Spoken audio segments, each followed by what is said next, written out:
All right, so we are live on Facebook, YouTube, Periscope, and Instagram. Can't forget about the gram over here.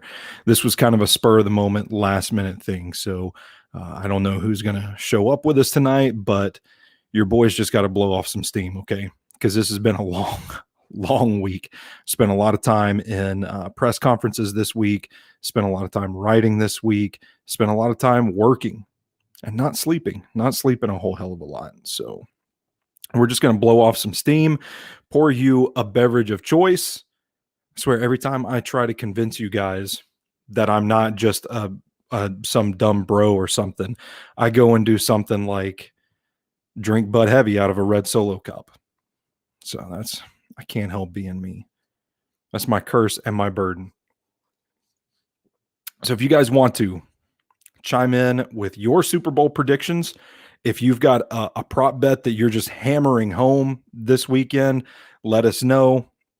Thoughts on any of the press conferences that you saw, anything like that. Let me know what you're drinking. Come on. We're celebrating tonight. It's Super Bowl week. It feels like a national holiday. Tell me what you're drinking tonight in the comments. Doesn't matter where. I ought to be able to see it.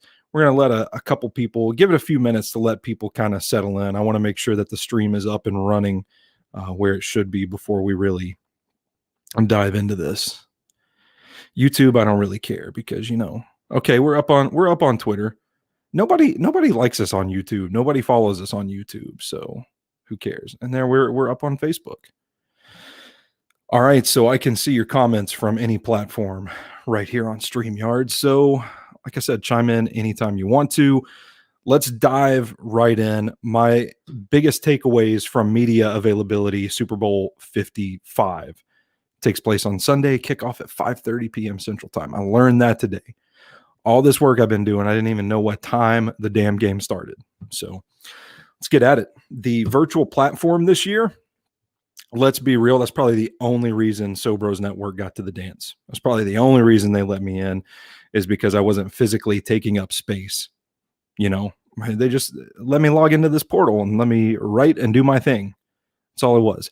But the virtual platform, I got to commend them. It was pretty cool. It was pretty cool to just log in with username and password, and then you get to pick all of the different press conferences that you want to go to. There's a schedule.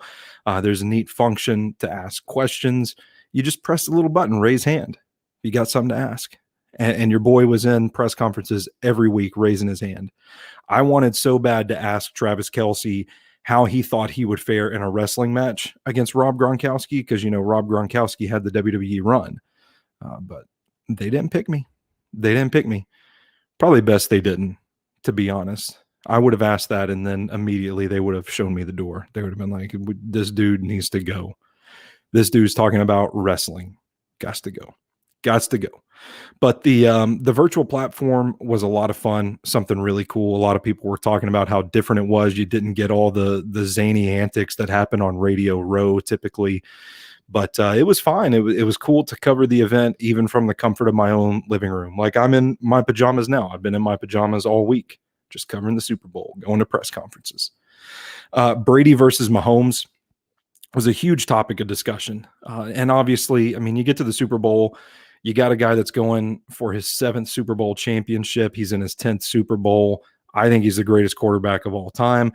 A lot of people agree with me. It's going to be a storyline. When you got a guy like Patrick Mahomes, who is just 3 years into his career as a starter, and 2018 he gets the MVP, 2019 they win the Super Bowl and he's the Super Bowl MVP, and now he's back in the Super Bowl again. That's a pretty good duo. That's a pretty good set of quarterbacks in this game. So naturally those kind of storylines are going to take over. I thought there was a lot more to this Super Bowl.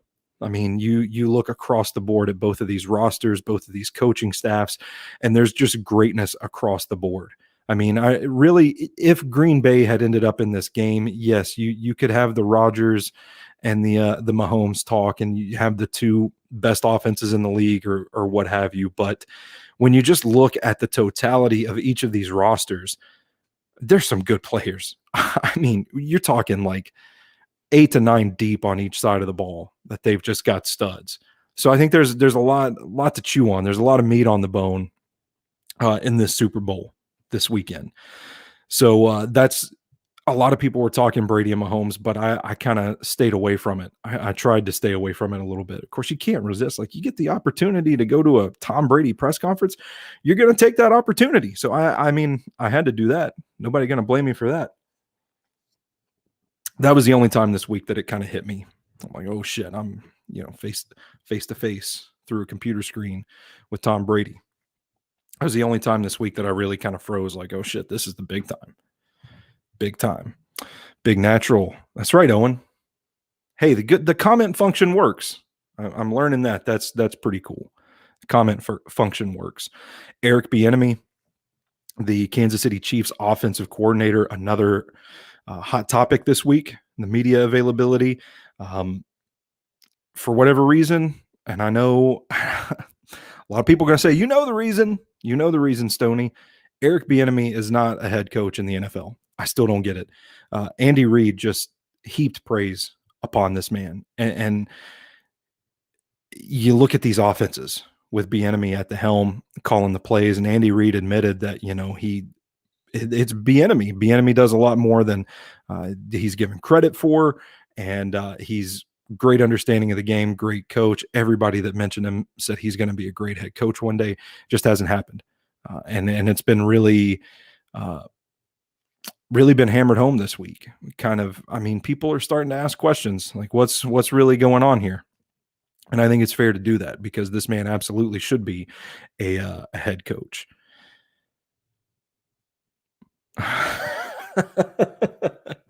That's a good one, Owen. Owen chimes in. I feel like if you get to ask another question, you should ask the player or coach how great their balls feel after using Manscaped. Then throw up that promo code. Sobros Titans at manscaped.com. Hold on. I got you, Owen. I came ready for this. Boom. There we go. How about that? Shout out to Manscaped.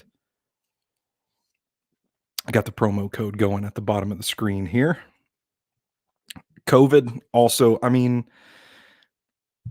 listen, I get it.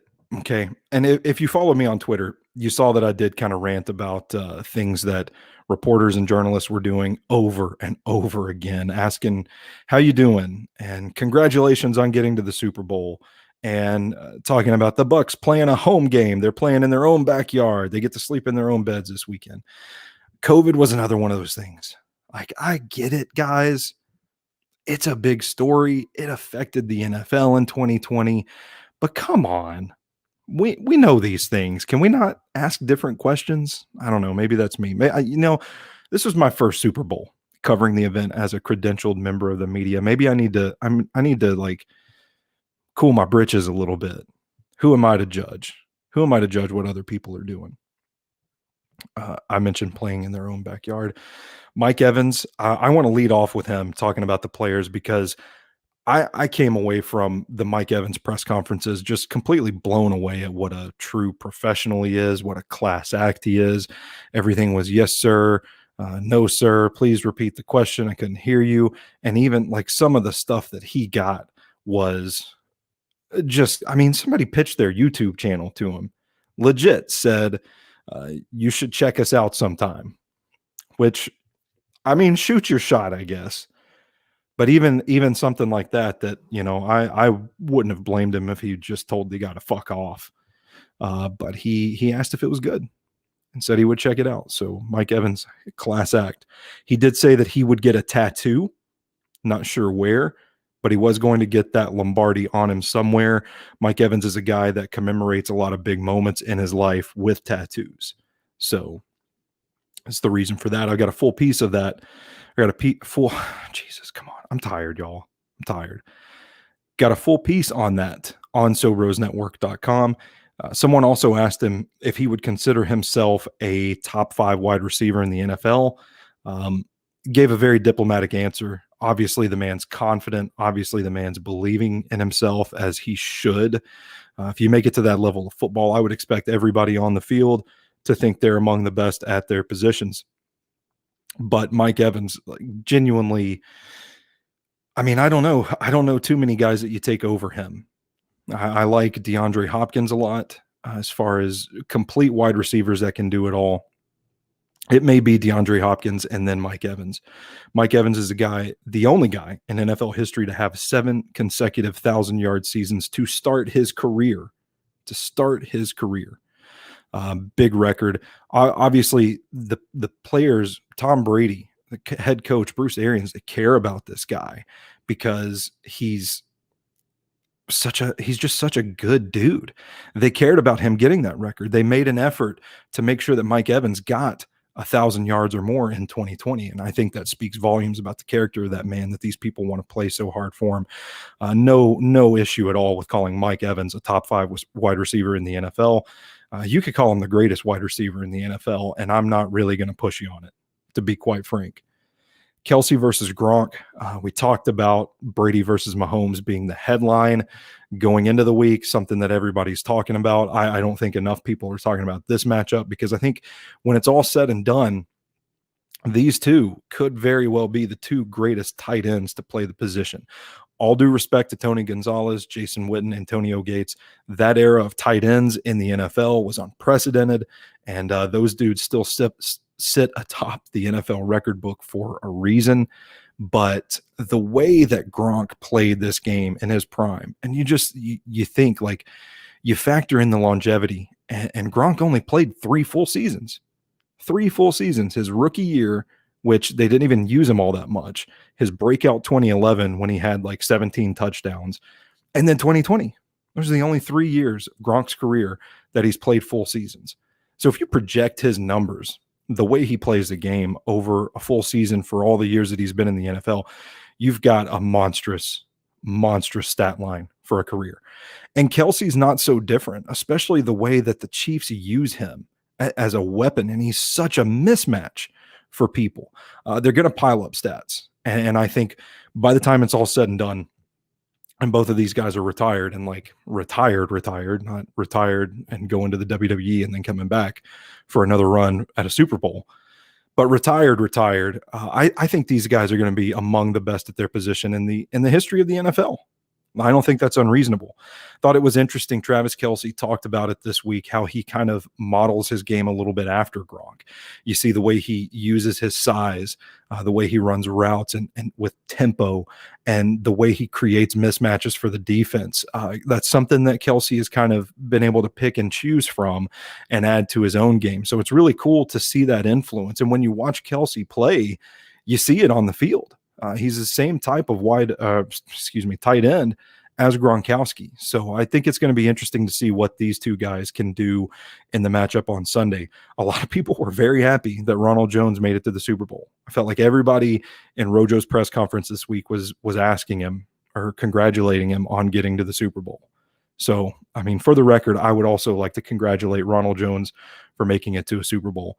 He's a fascinating player. If not for the injuries, you're talking about a guy with 1,000-yard rushing season. This is a guy that's lightning fast, can take it to the house on the drop of a dime.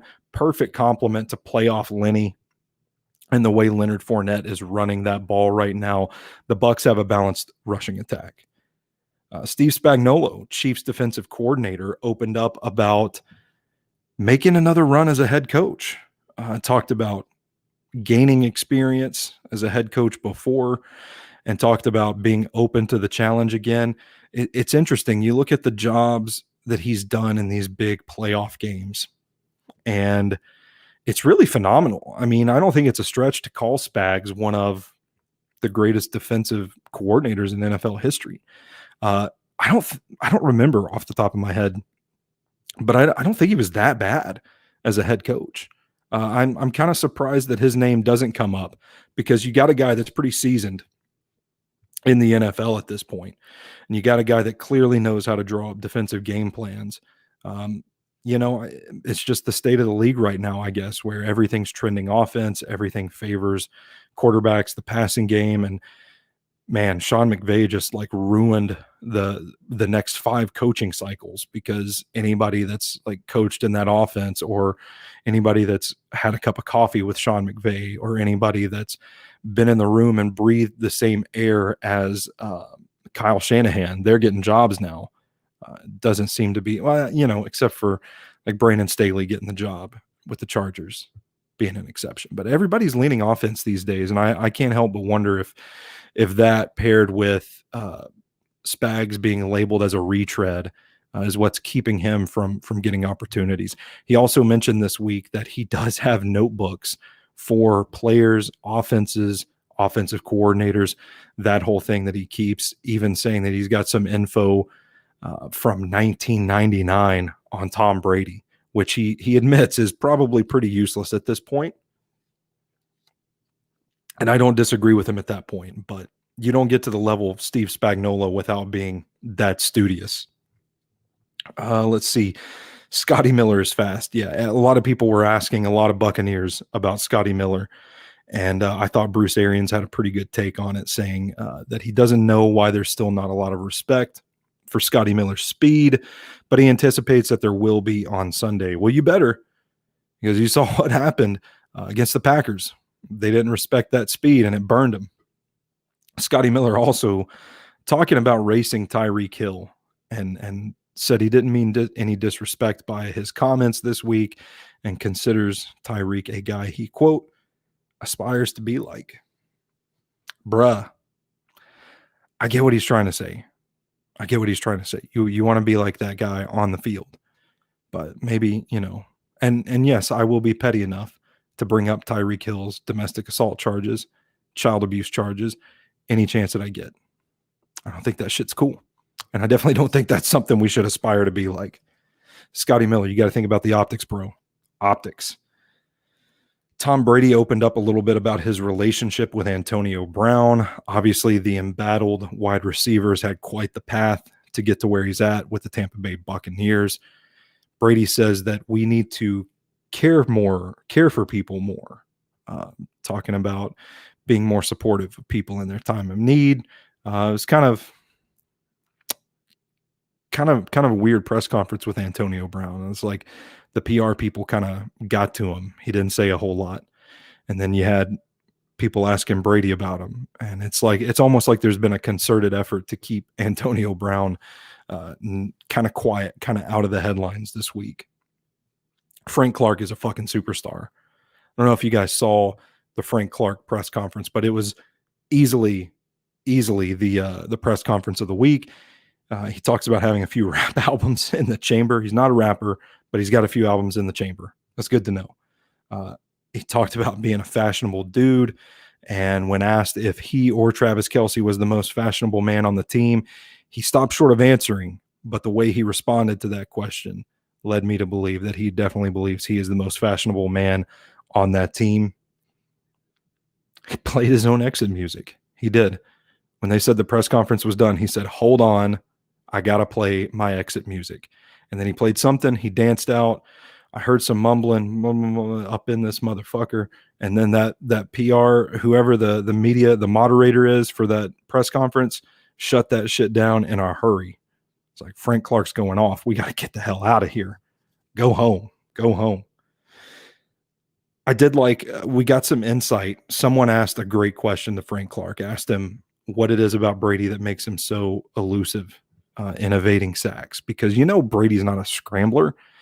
Brady is the quintessential wounded duck when he's out there running out of the pocket. But Frank Clark's face lit up, and he started talking about Tom Brady's shoulders and how he kind of uses them to evade sacks, and he shimmies around, and talked about Chris Jones completely whiffing on a sack one time because Brady just moved the shoulders, and said that reminded him of Deshaun Watson. So pretty interesting comparison there. You don't think Tom Brady and Deshaun Watson in the same class of quarterback.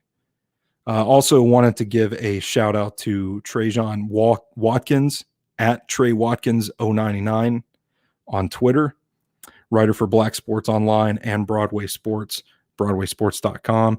My man was out there. He covers the Titans. My man was out there in all the Zoom calls. Felt like everywhere I was going, I was hearing his name called. He was out there grinding. Great stuff. Put it out there. BroadwaySportsMedia.com. He does have his, and I was at the bottom. I should have scrolled to the headline. Super Bowl 55, 10 observations from Media Week. We got to give that dude a shout out. Working hard. and take a sip and catch up.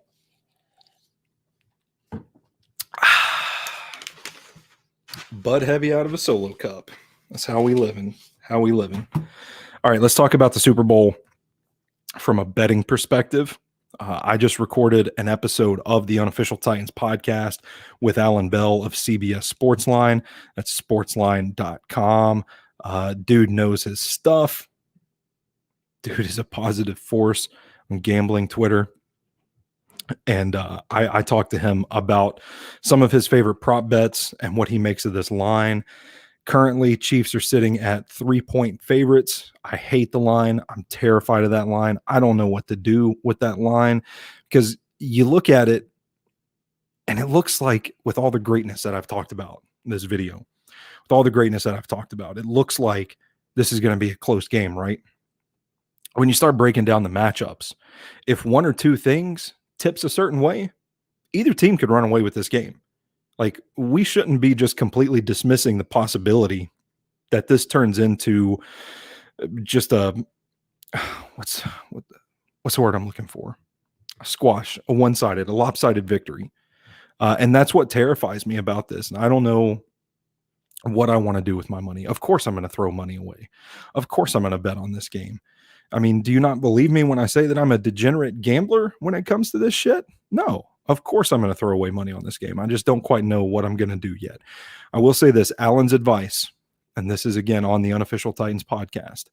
Alan's advice was to, if you like the Bucs in this game, you can get them still at 3.5. Some sports books still have Chiefs 3.5. If you can get them at 3.5, take the Bucs in that situation. Otherwise, just, I don't know. He said he was going to sit this one out, the spread. It's not me. I got money to waste. I've got money to waste. The over-under is currently sitting at 56. It was at 57. It's been bet down. They're calling for rain in Tampa on Sunday. And a lot of people, I mean, that's a lot of points in a Super Bowl, just perfect weather conditions in a dome. But to be in Tampa, it's going to be outside. I don't know. I think I'm leaning under there, but now people are starting. Yeah, there you go, Lucas. Lucas got it at 3.5 for the Bucs. I like it. That's the move. That's a winner right there. I like it. I don't know if I like the over this weekend. One, you talk about the weather. Two, you talk about the way these two defenses are playing right now. Is it going to surprise anybody if these two offenses, well, I guess if the offenses don't get it going, it's going to surprise people. I got to stop and think about these things sometime. I'll say this. It's not going to surprise me if the defenses keep this to a 27-24 kind of game. In that case, it would be the under there. The rain, I think, does affect the offenses. It affects the passing game. I think the Bucs are a better running team. So obviously that would benefit them if there's rain. So I still would lean the under, and I would lean the Bucs in that situation. If the field conditions are bad, if it's raining, that sort of thing. I like Bucs, especially if you can get them at 3.5 and the under 56. Some fun player prop bets we talked about. Tyreek Hill's receiving yards are currently at 94.5. And there's a lot of people. Last I checked, Lucas, the over/under is at 56. A lot of that thing has been bet down the last couple of days because of the weather reports that are coming out. It's looking increasingly likely that we're going to get some kind of rain in Tampa. So bettors are starting to really hammer that under. So I wouldn't be surprised for that to come down. And hey, maybe it comes down low enough, and then you can hit that sweet spot. That's what I did a few weeks ago with the Washington football team. Actually, it was the playoff game against the Bucs. The original line was like Bucs minus 7.5. And I took the Bucs, and then the line moved to football team, or no, the line moved to Bucs by 10. And I took the under. I won both bets. They won by like 8. So if you can find that sweet spot, good. Tyreek Hill's receiving yards are currently at 94.5. Allen told me that At one point, 99.5% of the money was coming in on the over. My reaction to that would be, oh shit, they know something we don't. I'm going to bet the under. But Alan kind of talked me down about that. You look at the way things are trending right now. Tyreek Hill's putting yardage up like crazy. The first time these two teams met, he had over 200 yards.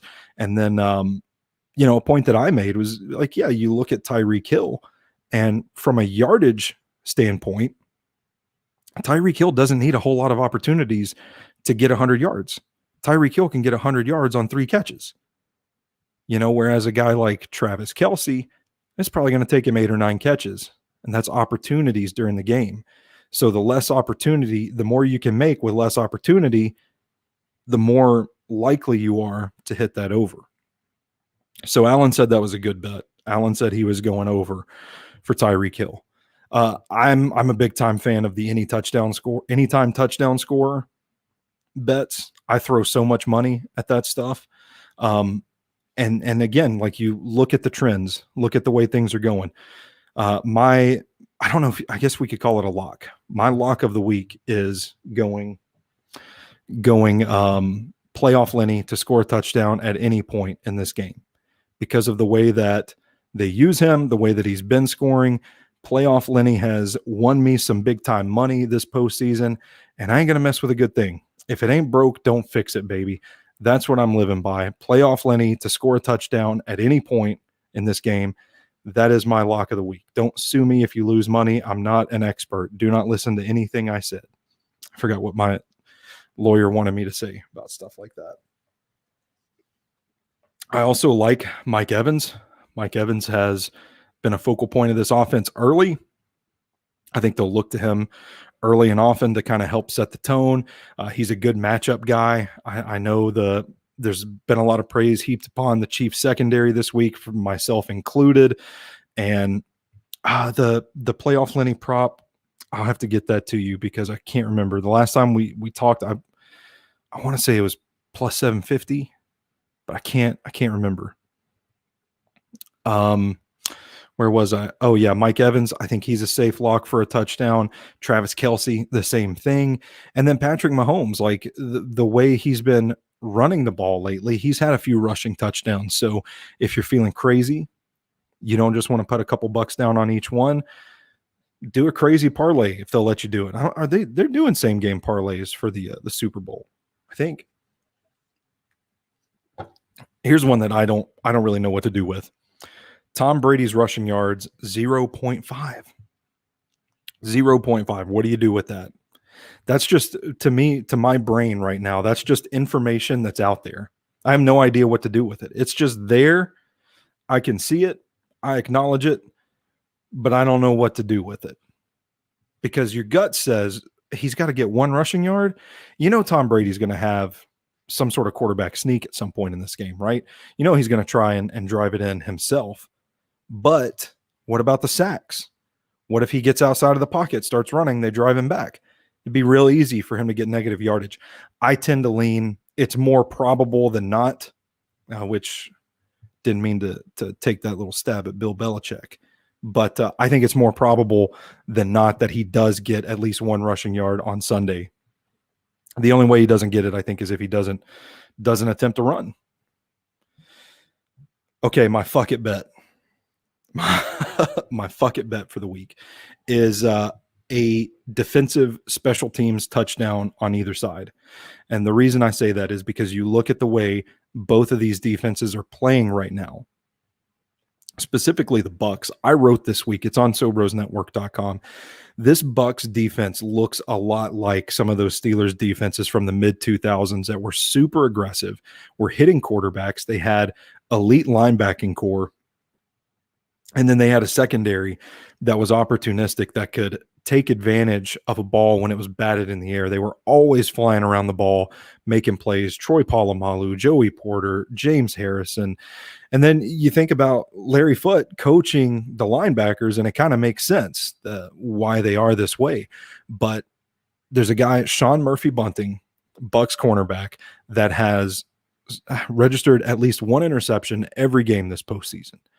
And then you look at the way that the Chiefs secondary is lined up. Like if they can get a turnover, those are guys that are very versatile and multiple in what they can do for the defense. And if they get the ball in their hand, they can make some magic happen. So that's my fuck it bet of the week. Bet on a defensive special teams touchdown any way you can get it. You might make a little bit of money. All right. I was about to send it to commercial break. It's live TV, pal. We're on live. You can't send it to commercial. I guess I could tell you guys to order the perfect package 3.0 from manscaped.com. Use promo code SoBrosTitans for 20% off your entire order and free shipping. Get that bush to tush clean. Your balls will thank you.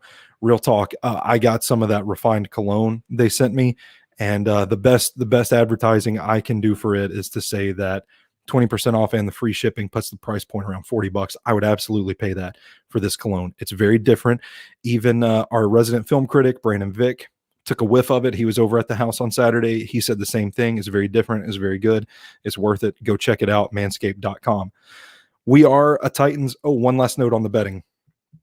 Keep an eye on the weather report. Keep an eye on the injury report. The injuries, this was something that I asked Alan about on this Super Bowl preview. How much does one guy affect the line? Specifically talking about the Bucs and like a Levante David who's struggling with injuries right now. Not going to see the line move very much because of that. You got a guy like Mahomes or Brady that's out. Yeah, you're going to see a drastic shift in the line. The thing that might affect this, though, is the number of injuries on the Bucs defense, because Antoine Winfield is battling one. Jordan Whitehead is battling one. Levante David, Vita Vea has been banged up. We don't know if all of these guys are going to be healthy enough to play. We don't know if they're going to be playing at what capacity. It's kind of a gamble right now. If all of those guys are out, yeah, you better believe it's going to have an effect on the line. So keep an eye on the injury report. Watch the weather. And most importantly, I say have some fun. Let's just have some fun. That's what it's all about. Throw some money away.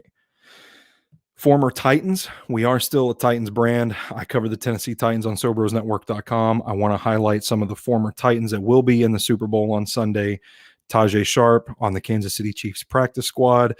That man got run out of town. Nobody wanted him in Nashville anymore, and all of a sudden he might get a Super Bowl ring out of all of this. That's the only one on the Kansas City Chiefs. On the Tampa Bay Buccaneers, you got Blaine Gabbert, backup quarterback. I know Titans fans everywhere just heard that name and shuddered, thinking about that 2018 season when the Titans could have gotten into the playoffs if maybe they had a quarterback that wasn't named Blaine Gabbert playing. Twisting the knife, I know. Brad Seaton opted out of the season because of COVID. He's on the Bucs roster. I would assume he's still going to get that Super Bowl ring. He was a depth guy that never played a whole lot for the Titans, bounced around, landed with the Bucs, and then opted out of this season. Greg Joseph, the kicker, 2019. The kicking game was a shit show. Greg Joseph kind of came in late, made a push for the job, and for whatever reason, they didn't give him a chance for 2020. They cut the guy. There's some people saying, give that man the job, let him run with it for a little bit and see what he can do. Ryan Suckup, I think, probably going to go down as one of the greatest kickers in Titans franchise history, right? The kicker from 2014 to 2019 had a great season with the Bucs in 2020. I think you're seeing now that maybe the Titans were a little too quick to pull him off the injury shelf, if you will. Maybe had they let him kind of heal a little more, would have gotten more out of him, probably wouldn't have cut him, probably wouldn't still be having kicking issues in 2020. And then Aaron Stinney, the right guard, who I think will likely start in the Super Bowl on Sunday. Aaron Stinney was another depth guy that bounced around from practice squad, never really made the main roster, never played. I think he played once his rookie season in 2017 for the Titans, got cut in 2018, ended up on the Bucs, had to step up in a big game against the Saints in the playoffs, spot in the NFC Championship on the line. He played well. He played well against the Packers. Stands to reason that he's going to play again in the Super Bowl. And what a story that would be to go from depth practice squad guy to starting right guard for the Super Bowl. He faced the media today, and Trajan Watkins, there's that name again. Trajan Watkins asked him about his time in Tennessee, and he talked about working with Ben Jones, Taylor Lewan, specifically mentioned Roger Saffold and how much he learned from him, and how Saffold kind of took him under his wing during his time with the Titans. So I thought that was pretty neat. Talked about being cut by the Titans. as something that helped him grow. He learned from it. And he felt like he had to have the mindset to just keep on trucking. Now look at the man starting for the Bucs in the Super Bowl. My predictions. Okay, I'm going to take a drink before I get into this. We've been at it for 35 minutes, y'all. 35 minutes, and we're going to be winding down here soon. Final predictions. I think the key to this game, if you boil everything down to one thing, if I had to pick, gun to my head, you guys are going to shoot me if I can't come up with an answer for this question. I think this entire game is going to boil down to the chess match between Tom Brady and Bruce Arians and Steve Spagnuolo on defense. For the Buccaneers, I think it's going to come down to the trenches. Offensive line, defensive line. On offense, can you get the run game going? You have that balance between opening up running lanes for playoff Lenny and Rojo.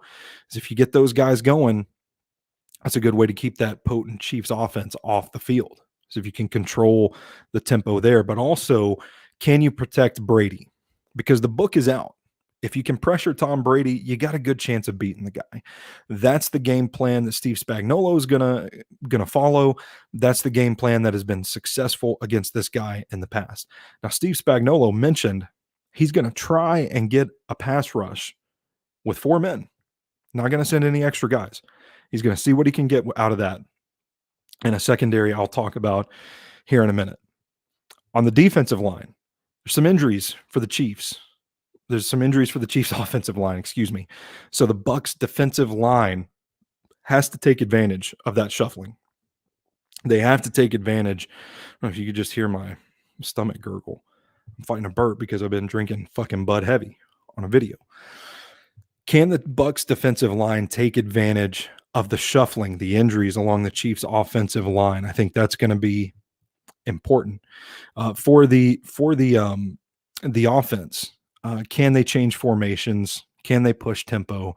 Because I think you're going to see what the Chiefs do on defense to start the game is they're going to come out in 4-man rush, and they're going to come out with their defensive backs not tipping their hands. They're not going to show a lot. Spags mentioned the importance of being strong on the back end. So how do you beat those things? Well, according to Kurt Warner this week in the press conferences, you change your formations around. You push tempo, you move quick so that you kind of force the defense into man coverage situations. You don't let them disguise their shit. And that comes from all levels of the defense. But namely, you got to protect Brady. You got to protect Brady. And that's why I say for the Bucs, if they win the battles in the trenches, the offensive line and the defensive line, I think they have a good chance of winning this game. All of this stuff working together on offense, protecting Brady, balance in the run game, balance on offense, getting the run game going, that sort of thing, that enables the no risk it, no biscuit stuff that Bruce Arians and company talked about all week long. Okay, if you're doing those things well, then you can send Scotty Miller down the field on a wheel route and hit him. You know, you've got the defense on their toes. You've got your entire playbook open, and you can take risks and you can be aggressive successfully. So it starts with the trenches. If they win those battles, the Bucs will win this game. For the Chiefs, I think the key component in this chess match that we've heard about all week is the secondary. And this is a confident bunch, okay? I sat in press conferences with Juan Thornhill, Charvarius Ward, Tyrann Mathieu.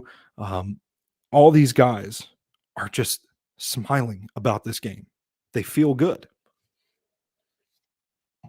My voice is starting to give out on me. They feel good about this game, okay? I've heard several times that, and from Steve Spagnuolo himself, these guys can tackle, they can hit, they can cover, they can press, they can play any position. They're confident. It's obvious that these Chiefs defensive backs think they are going to win the Super Bowl on Sunday. I can't say it any clearer. I thought it was kind of reminiscent of the attitude that this defense had against the Titans last season. Titans fans saw this up close and personal when Frank Clark was running his mouth about Derrick Henry. And then what do? They come out and they stop Derrick Henry. So it seems to be happening again this year. People are talking about the Bucks offense. People are talking about the Chiefs offense. It's going to be fireworks. It's almost like people are acting as if, why even show up defense? Why don't we just let these two offenses see who can put up the most points? And I think that the Chiefs have a historical precedent for playing well in those roles and reminding people that they can play pretty damn well themselves too. Juan Thornhill mentioned in a press conference earlier this week that there's no distinction between cornerbacks and safeties in this defense. Everybody, they're just defensive backs, and anybody can cover. And that's what helps them disguise their coverages a little bit, is that any guy back there can play any position.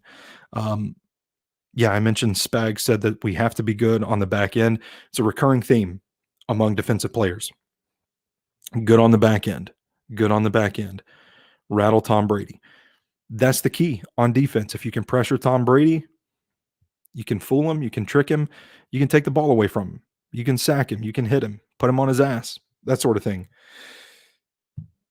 I got to ask Travarius Ward about the versatility of these defensive backs for the Chiefs, and he gave me a great answer, I thought.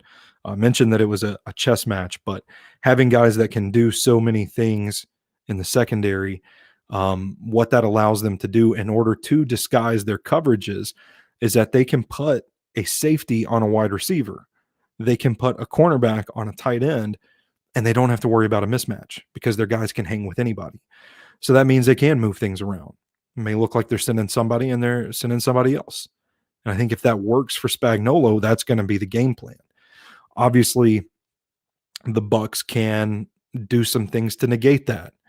And what's going to happen when the chips are down and you can't get much out of a four-man pass rush?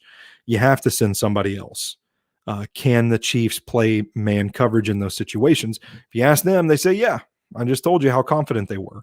So I think that's really the key to this. I think if the Chiefs secondary is able to do that, if they are able to hold their water against these Bucks receivers, and I think if the Chiefs are able to get a pass rush with just four dudes, I think the Chiefs will win this game. And I think, this is one of those things I talk about. You start looking at the matchups and how the dominoes fall. This is one of those things that if this game plan works, I could see the Chiefs not only winning this, but I could see them winning it pretty handily. So that's interesting.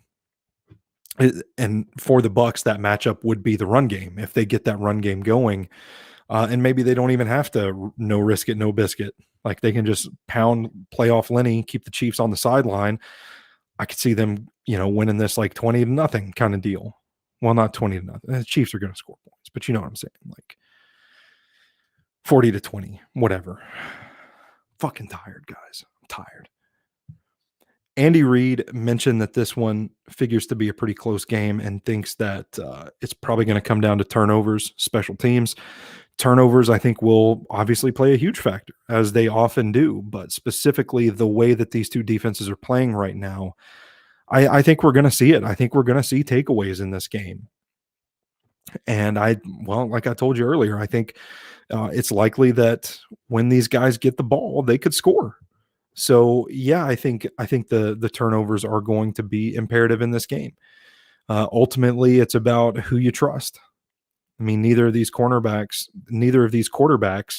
are prone to just horrible interceptions. Brady had a few bad ones, but they were also glorified punts too. So, how often does that happen where Brady has 3 interceptions in a game? Not likely. And I'm pretty sure Mahomes has never thrown an interception. Mahomes never does anything wrong. I'm not bitter. I like Patrick Mahomes. I'm just saying we put him on a pedestal, the media, a little bit. Gun to my head prediction. Where am I going to put my money?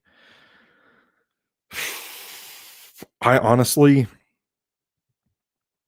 Spags and the Chiefs so bad because of that secondary. And really, they have the ultimate chess piece for this chess match in Tyrann Mathieu. I think he could be the difference maker in this game. If that game plan works, I think it's Chiefs by 10, honestly. I think you're looking at a 35-25 type game. Can that even happen? It's like 34-24. That's what I meant to say. I think you're looking at it like 34-24 kind of game. Um, but it's just so hard to go against Brady.